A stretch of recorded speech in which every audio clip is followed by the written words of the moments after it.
Salut, salut, salut, salut. C'est Elika ASMR, j'espère que tu vas bien. Et bienvenue à toi dans cette nouvelle vidéo. Et donc aujourd'hui on se retrouve pour une vidéo lecture chuchotée. Et on va continuer du coup le livre de la dernière fois qu'on a commencé. Donc je sais que vous avez beaucoup aimé apparemment le livre de la dernière fois, du coup je suis contente parce que ça change un peu, on va dire, du style de livre que je lisais pour le moment dans les vidéos lecture chuchotées.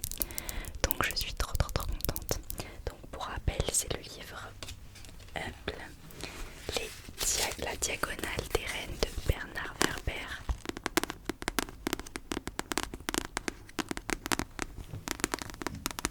Bernard Werber qui est un super auteur, si jamais tu connais pas, je t'invite vraiment à aller lire ses livres. Donc on va reprendre là où on en était. Donc je t'invite à t'installer confortablement, ok? T'installer confortablement pour te détendre un maximum. Je t'invite aussi à t'abonner à la chaîne si c'est pas déjà fait et à liker la vidéo dès maintenant. Et une fois que tu as fait tout ça, on va pouvoir commencer. Ok. Allez, c'est parti, c'est parti.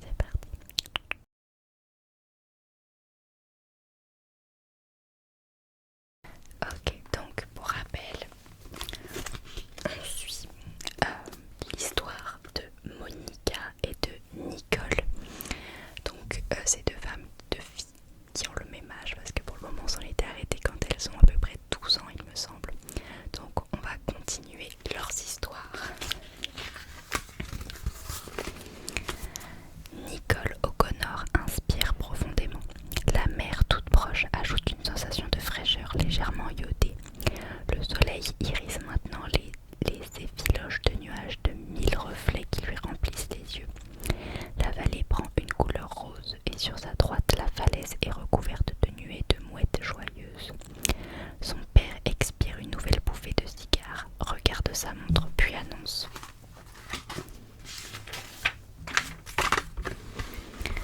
Viens Nikki, si tu dois un jour diriger ce ranch, ce serait bien que je te fasse découvrir les nouvelles installations.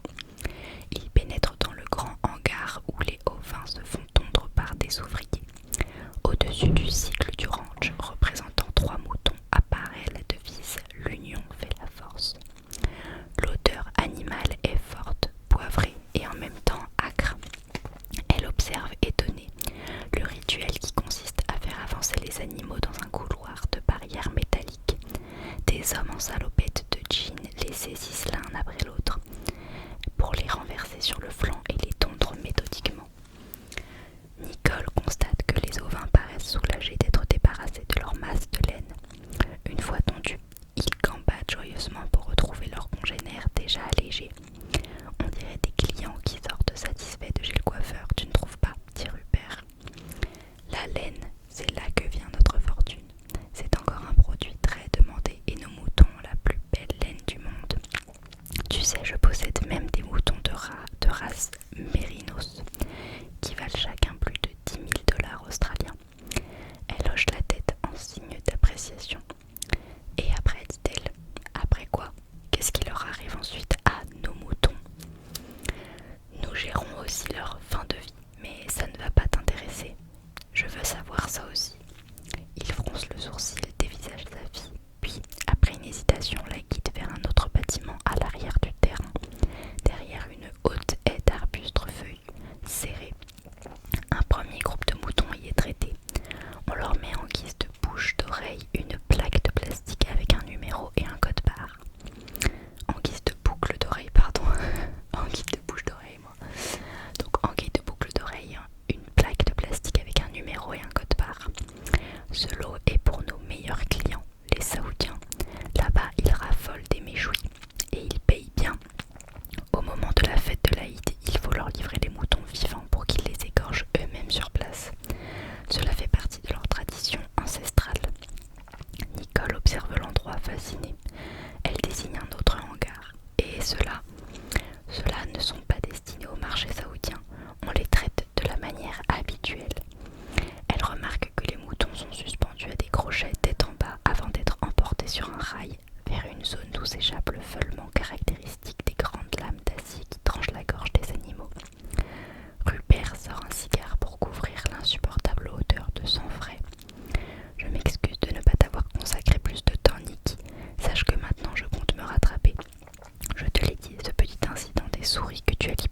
semble être le signe qu'il faut changer ma manière de me comporter avec toi.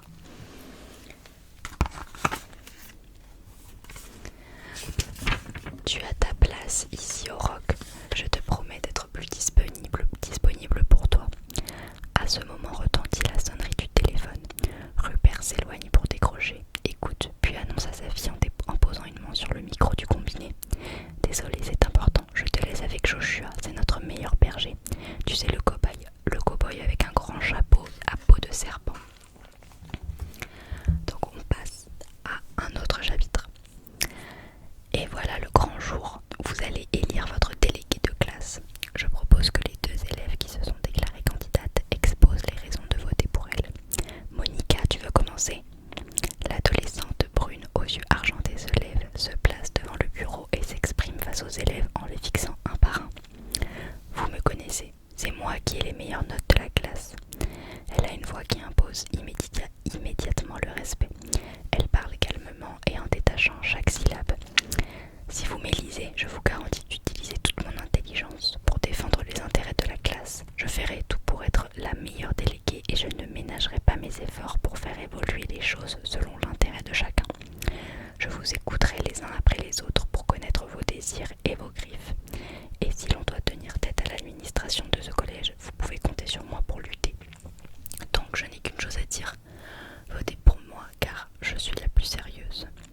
Elle attend les applaudissements qui ne viennent pas avant de se rasseoir. Ayant perçu la gêne, la professeure tousse dans sa main et enchaîne aussitôt. Merci Monica. Et maintenant nous écoutons l'autre candidate qui se présente pour être déléguée de classe, Priscilla. C'est une jeune fille avec une longue queue de cheval à nœud rouge. Elle s'exprime depuis sa table sans rejoindre le bureau. Moi aussi vous me connaissez, je suis très différente de ma rivale. Je n'ai pas de très bonnes notes, je ne crois pas être spécialement intelligente ni sérieuse d'ailleurs. Les efforts, je les pratique avec modération, mais justement, votez pour moi parce que je suis exactement comme vous. Cet argument fait rire la classe.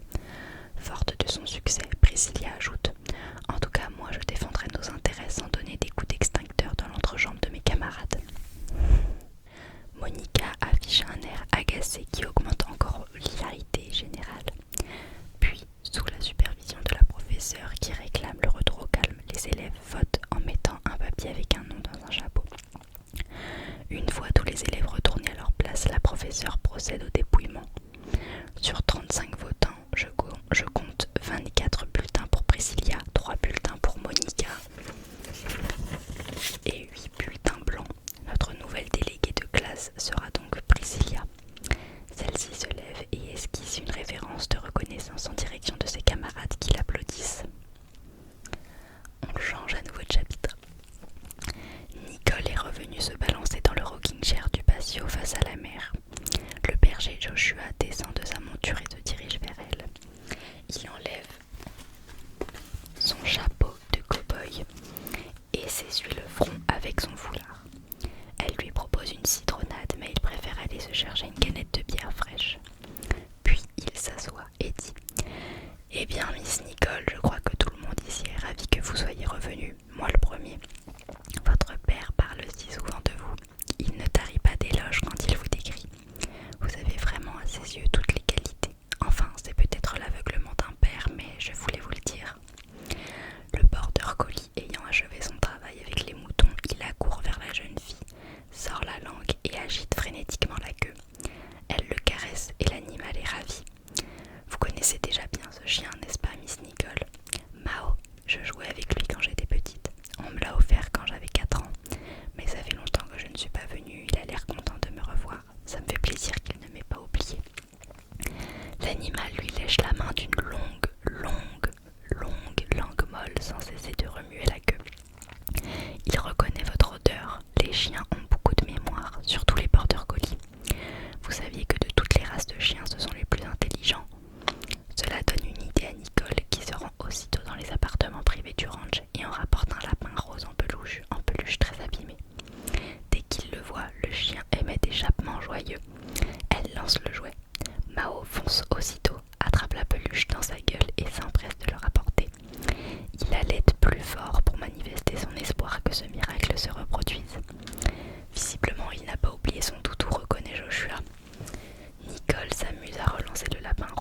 chien rapporte avec le même empressement. Je crois que vous ne pouviez pas lui faire plus plaisir. Déjà, le chien réclame un autre lancer en aboyant. Joshua se lève avec une grimace. Bon, je vous laisse, je dois m'occuper de mon cheval. Nicole n'aime pas rester seule, mais elle n'a aucun argument pour retenir le berger. Elle attend, elle déteste attendre. Elle observe un scorpion noir qui se fait tuer par une multitude de fourmis rouges, ce qui lui donne à réfléchir. Elle se souvient des paroles de son père. Le groupe vaincra toujours l'individu, si fort soit-il. Elle contemple la devise du ranch. L'union fait la force. Puis, ses yeux se posent sur le troupeau de moutons. Elle s'interroge. Jusqu'à quel point ces moutons sont-ils intelligents? Jusqu'à quel point leur groupe les rend-il plus conscients? Jusqu'à quel point sont-ils des maîtres et nous leurs serviteurs? Elle reprend le limpin rose et le lance encore plus loin. Mao galope, attrape et rapporte le trophée. Les moutons qui observent la scène du coin de l'œil s'arrêtent alors de brouter. Ils sont intrigués de voir que leur meneur est lui-même dirigé par un autre humain que l'homme au grand chapeau. De plus en plus captivés par le comportement de leur guide, ils tournent la tête de gauche à droite puis de droite à gauche. Certains ont des débuts de mouvements de pattes comme s'ils s'apprêtaient à s'élancer pour suivre Mao. Dans l'esprit de Nicole O'Connor se superposent les images de l'abattoir. Elle repense à ce que disait son père. Ils vont être égorgés par nos clients d'Arabie Saoudite pour leur fête traditionnelle. Elle songe, et si je leur épargnais cette fin atroce? Alors elle a une idée inspirée par la lecture d'un roman de Rabelais et d'un passage précis, celui des moutons de Panurge. Elle commence par débrancher le système d'alimentation de la clôture électrique qu'elle abaisse, ensuite en appuyant avec son pied sur 3 piquets de bois qui soutenaient le grillage. Une fois la voie dégagée, elle se dirige vers le bord de la falaise, se penche au-dessus du vide pour constater sa hauteur vertigineuse et apercevoir en bas les rochers pointus le long de la plage. Mao la regarde avec affection, la langue pendante et la queue frétillante. Elle lance alors haut et loin la peluche en direction de la mer. Le chien se met à courir et saute du haut de la falaise. Les moutons le suivent et tous s'écrasent en contrebas sur les rochers affleurants. On change de chapitre. Les mâchoires serrées, Monica McIntyre arrive difficilement à dissimuler sa déception. Elle pense, ils ont préféré choisir comme guide quelqu'un de médiocre comme eux. Ils vont avoir droit à une déléguée de classe qui ne fait strictement rien. Et qui du coup ne dérange personne puisqu'elle les laisse dans leur état naturel de médiocrité. C'est aussi ce qu'il se passe en politique. Le cours suivant se déroule normalement jusqu'à ce que résonne la sonnerie stridente annonçant la récréation. Monica se rend aux toilettes où elle se retrouve seule avec Priscilla qui se rafraîchit devant le lavabo face au miroir. « Tu ne m'en veux pas au moins ?» questionne la jeune fille à la longue queue de cheval. « Vox populi, vox dei » répond fataliste Monica. « Ça veut dire quoi ?» En plus, elle est inculte. C'est du latin, la voix du peuple et la voix de Dieu. Excuse-moi, je ne connais pas le latin, tu n'es vraiment pas trop déçu d'avoir perdu. Ce n'est qu'une élection de délégué de classe, ce n'est pas vraiment important.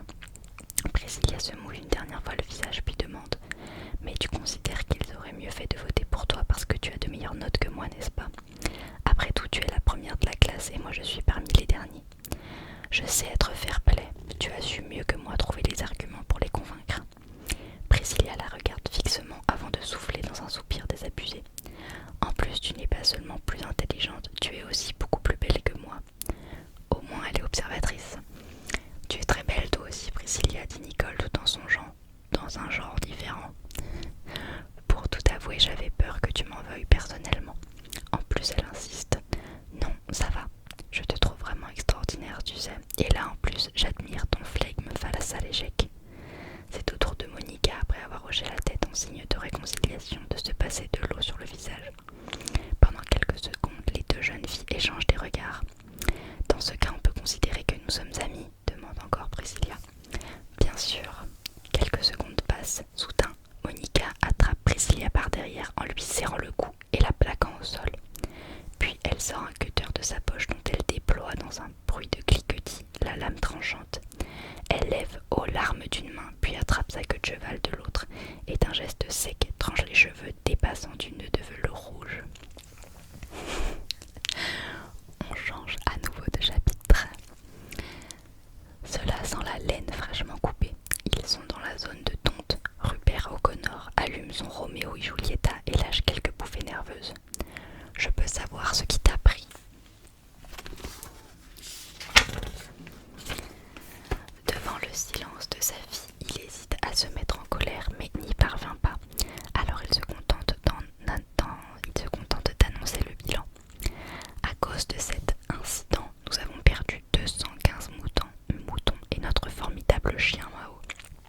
Il contient sa colère, mais ne peut empêcher sa bouche de se tordre dans un tic d'agacement. Il marche pour rejoindre le patio où il s'installe dans son rocking chair et se balance pour tenter de se calmer. Le fauteuil grince. Tout cela va avoir des conséquences. Joshua va être licencié. C'était vraiment irresponsable de sa part de te laisser seul avec le troupeau.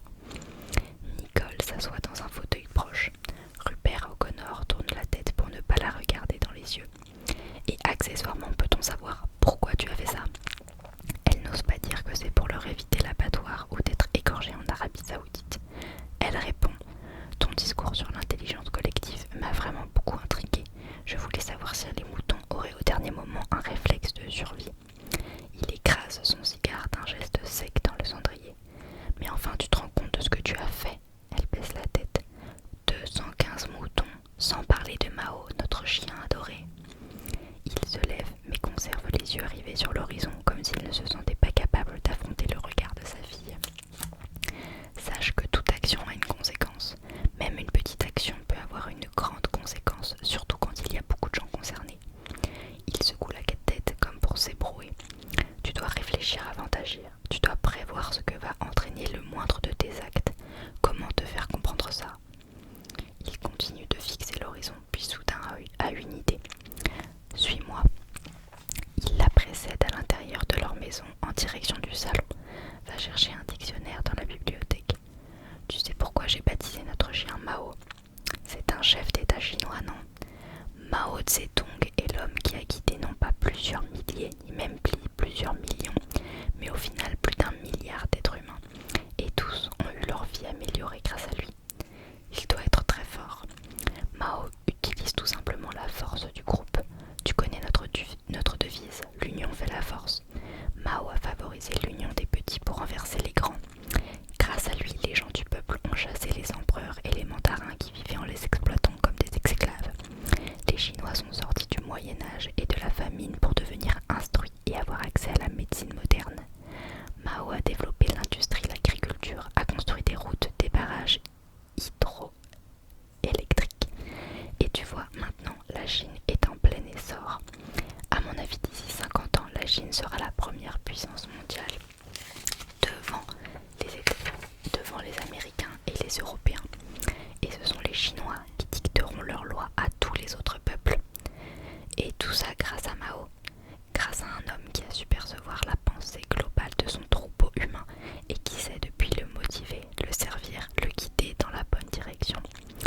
Il se fait appeler le grand timonier.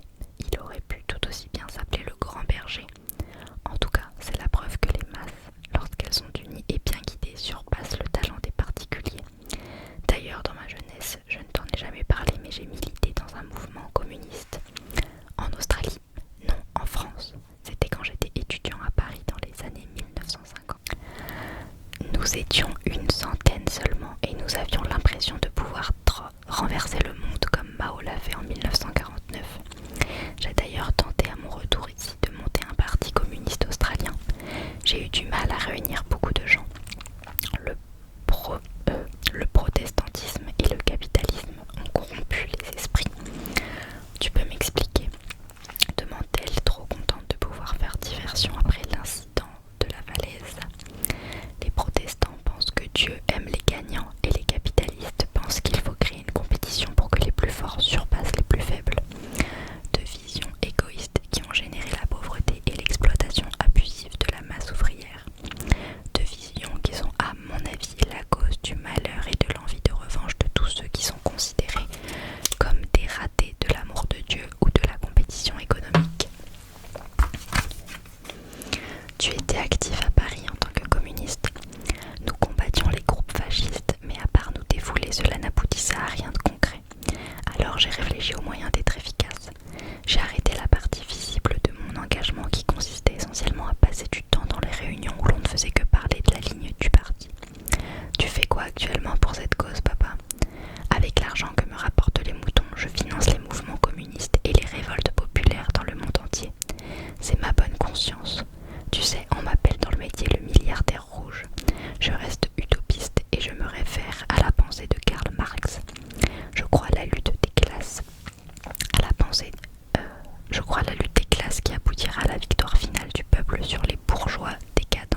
Ce monde est rempli de paradoxes, ma fille. Seuls les plus favorisés peuvent réussir les révolutions efficaces des défavorisés. Des grands chefs révolutionnaires comme Robespierre, Lénine et de nos jours Mao Tse-tung ou Fidel Castro sont nés dans des familles fortunées.